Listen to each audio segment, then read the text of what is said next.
शुरू करते हैं अपना बेहद खास सेगमेंट और ये है आईपीओ कॉर्नर।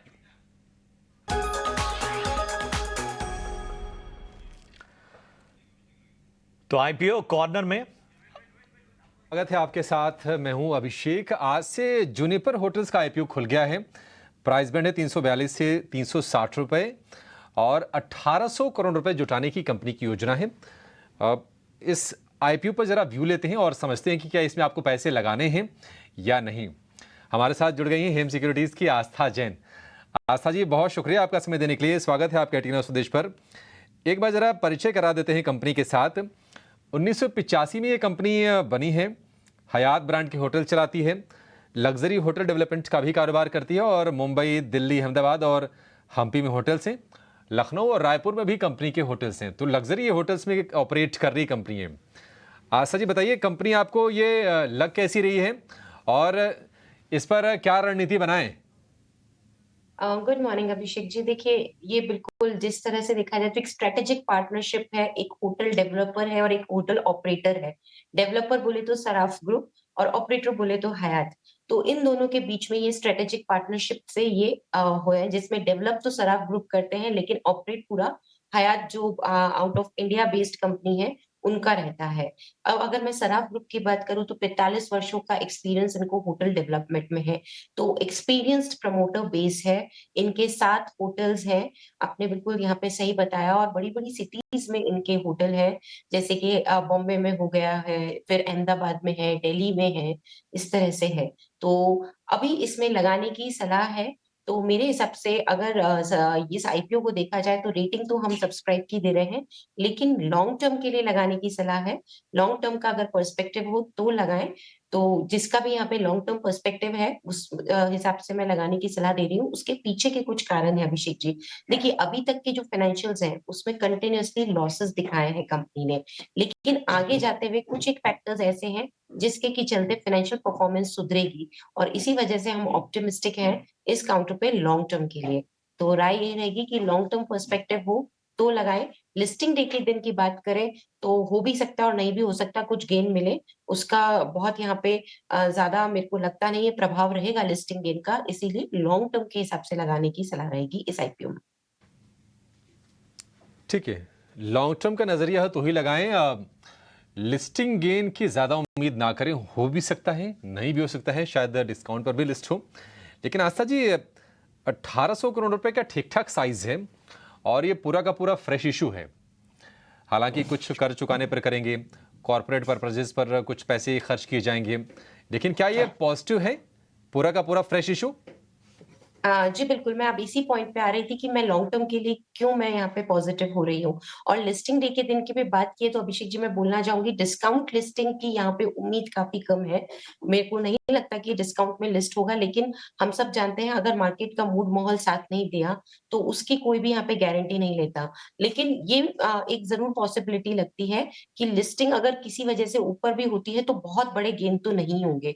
तो फिर बहुत मामूली से रिटर्न जैसे कि 5% इस तरह के गेन अगर होते हैं तो उसके लिए ना ज्यादा ध्यान में रखते हुए और लॉन्ग टर्म के लिए ध्यान में रखते हुए ही इसीलिए हम यहाँ पे लॉन्ग टर्म की ज्यादा सलाह दे रहे हैं। अब इसके पीछे के कारण देखिए, सबसे पहले मैंने बोला लॉसेस में है, लेकिन अभी क्या हो गया है कि इन्होंने एक सब्सिडियरी का एक्विजिशन किया है और जो ये सब्सिडियरी है बेसिकली देखा जाए तो ये जो सब्सिडियरी है उसके प्रॉफिट्स अब जाके जो नेक्स्ट फाइनेंशियल ईयर है उसमें ऐड होने लगेंगे, स्पेशली इबिट्टा लेवल पे। जब भी हम होटल कंपनियों को यहाँ पे वैल्यूएशन करते हैं तो ईवी बाय इबिट्टा का मल्टीपल भी देखा जाता है। तो ईवी बाय इबिट्टा अभी बहुत हाई लगता है क्योंकि ऑपरेटिंग लेवल पे तो ये प्रॉफिट में है लेकिन बॉटम लाइन में लॉसेस में है। तो ईवी बाय इबिट्टा उस हिसाब से 37 का पी मल्टीपल आता है। लेकिन फॉरवर्ड लुकिंग अगर मैं यहाँ पे बात करूं तो अब जो एक्विजिशंस हुए हैं, जो सब्सिडरीज बनी है, वो सब्सिडरीज का सीधा सीधा यहाँ पे ऑपरेटिंग प्रॉफिट में इजाफा होगा। दूसरी तरफ जिस तरह से आपने भी बोला कि ऑब्जेक्ट ऑफ इश्यू क्या है, रीपेमेंट और प्रीपेमेंट ऑफ डेट। तो जब ये वाला ऑब्जेक्ट ऑफ इश्यू फुलफिल होगा तो तकरीबन 1500 करोड़ का, क्योंकि अभी की डेट में 2200 करोड़ का डेट इनकी बुक में है, उसमें से 1500 करोड़ का जब रीपे हो जाएगा जिसकी की रेट ऑफ इंटरेस्ट 10.5% या 10.8% के आसपास आती है, तो उससे जो इंटरेस्ट में सेविंग होगी वो भी डायरेक्ट फाइनेंशियल्स में ऐड होगी। तो ये 2 महत्वपूर्ण कारण हैं जो मुझे लगते हैं आगे जाके यहाँ पे फाइनेंशियल्स को मजबूती देंगे और इसी वजह से मुझे इसमें लॉन्ग टर्म नज़रिया ज़्यादा ऑप्टिमिस्टिक लगता है। और देखा जाए तो ग्रुप यहाँ पे काफ़ी अच्छा है और एक और जो इसका पॉजिटिव पॉइंट है कि इनकी जो ऑपरेटिंग प्रॉफिट मार्जिन है वो हाईएस्ट इन द इंडस्ट्री है। 40% के एबिटा मार्जिन पे ये रन कर रहे हैं और आगे जाते हुए ये मार्जिन सस्टेन ही रहेंगे और इनकी जो ग्रोथ आएगी क्योंकि ये और भी एक्सपेंशन में लगे हुए हैं तो 20% की सीएजीआर ग्रोथ से ही टॉप लाइन को बढ़ाते रहेंगे। तो ये सभी पैरामीटर्स आगे जाते हुए इस कंपनी के लिए ये संकेत दे रहे हैं कि फाइनेंशियल्स में मजबूती होगी और इसीलिए रिकमेंडेशन रहेगी कि लिस्टिंग गेन को ध्यान में ना रखते हुए लेकिन लॉन्ग टर्म को ध्यान में रखते हुए इसमें लगाया जाए। ठीक है, लॉन्ग टर्म को ध्यान रखिए लगाया जाए इसमें पैसे। इसके अगर हम पीयर्स की बात करें यानी कि इसके जो कॉम्पिटिटर्स की बात करें तो उसमें शैलेट होटल्स है, उसमें लेमन ट्री का नाम आता है, तमाम कंपनीज हैं। आस्था जी, अगर हम वैल्यूएशन की बात करें तो वैल्यूएशंस क्या ठीक ठाक इसके हैं या फिर महंगे हैं इनके मुकाबले? देखिए वैल्यूएशंस महँगे ही लगेंगे क्योंकि पहला तो कि बॉटम लाइन ही नेगेटिव में है। तो मैं पी मल्टीपल देखूँ तो वो तो कोई वैल्यूएशन का यहाँ पे आंकड़ा रहता ही नहीं है क्योंकि नेगेटिव पी आएगा। दूसरा हम देखते हैं ईवी बाय एबिटा तो उसमें भी 37 के ये ईवी बाय एबिटा मल्टीपल पे आ रहे हैं। ये थोड़ा-सा ज़्यादा है क्योंकि ये जो बाकी के होटल्स हैं इनका मैंने जो ईवी बाय एबिटा देखा तो ये थोड़ा-सा देखा जाए तो जुनिपर होटल जो वैल्यूएशन पे ला रहा है वो हायर साइड पे है। तो बिल्कुल यहाँ पे वैल्यूएशंस महँगे हैं, उस बात में दो राय नहीं है, लेकिन फ्यूचर प्रोस्पेक्टिव्स यहाँ पे जो मुझे लगा वो काफ़ी ज़्यादा स्ट्रॉन्ग है। FY 25 से काफ़ी सारी चीज़ें इनकी ऑपरेशनल और ज़्यादा होने लगेंगी। तो मुझे लगता है कि एक फ्यूचर प्रोस्पेक्टिव के हिसाब से अगर इसमें लगाना हो, तो बिल्कुल सब्सक्राइब करना चाहिए। लिस्टिंग डे के दिन यहाँ पे फ्लैट लिस्टिंग भी हो सकती है और हो सकता है कि मामूली कुछ ऊपर भी लिस्टिंग हो, लेकिन लिस्टिंग डे का ध्यान नहीं रखें और लॉन्ग टर्म के लिए लगाएँ। ठीक है, लॉन्ग टर्म के लिए लगाएं, लिस्टिंग गेन की बहुत उम्मीद ना करें इसमें। आस्था जी, एक आखिरी सवाल, अगर लिस्टिंग गेन की उम्मीद नहीं है, लॉन्ग टर्म के लिए लगाना है तो एक बार लिस्ट हो जाने देते हैं, क्या पता थोड़ा सा नीचे मिल जाए।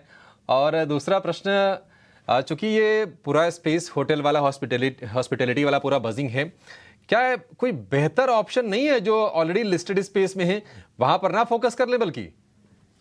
देखिए, बेहतर ऑप्शन तो हमेशा रहते हैं, पर जभी भी कोई आईपीओ आता है तो उसकी एक अपनी ही यूनिकनेस होती है, अट्रैक्टिवनेस होती है जिसकी वजह से यहाँ पे एक रुझान बढ़ता है। अब अगर हम बात करें कि लिस्टिंग डे के दिन अगर नीचे मिलता है, तो देखिए क्योंकि मैंने आपको पहले भी बोला कि मुझे ऐसा लग रहा है कि फ्लैट होगी या थोड़ा-बहुत हो सकता है कि ऊपर के नोट पे हो और इसी वजह से मैं बोल रही थी कि लॉन्ग टर्म का यहाँ पे ध्यान रखिए। तो बहुत ज़्यादा यहाँ पे जिसे हम कहते हैं कि जैसे हम बाकी आईपीओज़ में बहुत कॉन्फिडेंट होते हैं कि ये लिस्टिंग गेन होंगे ही होंगे। वो वाली बात इसमें नहीं है क्योंकि लॉसेस हैं देखिए, जहाँ पे लॉसेस आते हैं, वहाँ पे थोड़ा-सा वैल्यूएशन हमें दूसरे हिसाब से करना पड़ता है। तो उस हिसाब से अगर रिस्क ले सकते हैं तो लॉन्ग टर्म के लिए लगाइए क्योंकि चांसेस मुझे डिस्काउंट लिस्टिंग के कम लगते हैं। अगर डिस्काउंट लिस्टिंग नहीं हुई तो जो भाव पे ये मिल रहा है, फिर उसके नीचे के मिलने के चांसेस अभी के हिसाब से, माहौल के हिसाब से तो कम लगते हैं। तो उस वजह से ही मैं बोल रही हूँ कि अभी भी अगर लगाना हो तो लॉन्ग टर्म के लिए लगाइए। ठीक है, लॉन्ग टर्म के लिए लगाइए जुनिपर होटल्स में। आशा जी, बहुत शुक्रिया आपका समय देने के लिए और इस पर विस्तार से चर्चा करने के लिए और अपनी राय हमसे साझा करने के लिए। फिलहाल आईपीओ कॉर्नर में इतना ही, लेकिन